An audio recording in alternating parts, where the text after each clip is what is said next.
first time powerlifting or you're not even a powerlifter, what's the vibe like? It's intimidating. My first powerlifting meet, the entire time I was nervous as hell. Thankfully, I had a couple friends with me that were also doing their first meet, so I had a little bit more of a moral support situation going on. But it's intimidating, man. And the first meet I did was in a non-drug tested federation too, because I didn't know any better.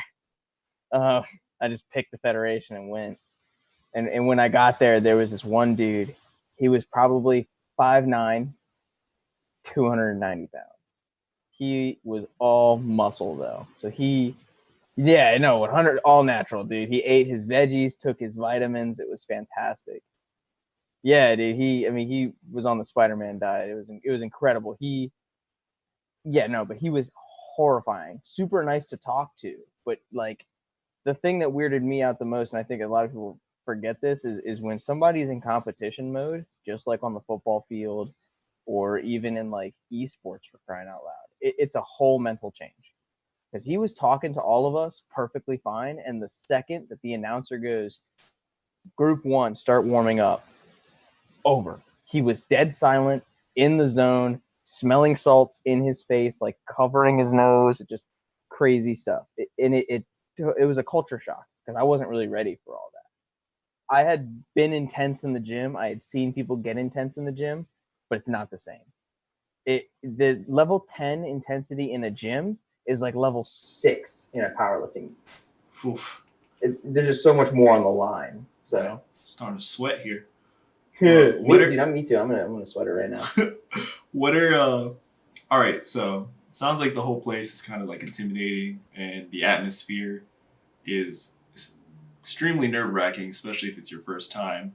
What are some do's and don'ts that you might have not have known about, but definitely had to figure out quickly at your first meet? Don't talk to people when they seemingly are setting up. Okay. Right. I was trying to be a social butterfly, right? Because I didn't know any better. I was trying to like find connections in the community because I thought that was the smart thing to do. Okay. Don't. It is a very, especially when you come across experienced powerlifters who are really trying to set the national total or the regional total or even maybe set state and national records.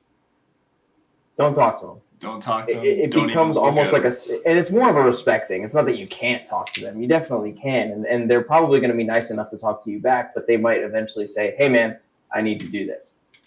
As a respect thing, I would say almost don't speak unless spoken to. Because I will admit there's times where somebody will come up to me when I'm setting up for a lift and I'm not trying to talk to anybody. I have headphones in. I'm in the warm-up area. I have baby powder all over my legs. My belt is hooked. My hands are covered in chalk. They're already bleeding because I've torn a callus from benching or some stupid thing that I've done that day. So you get it. It's not being like rude. It's just it's not to be rude. It's more just like I'm focused right now, man. Like I will talk to you after the meet. I will gladly, hang out and see what's up. But right now, let me have my moment. It's just kind of like letting people have their moment. It's kind of like when somebody needs to be alone. You leave them alone. End of story. Okay, they're having a moment. Just let them have their moment.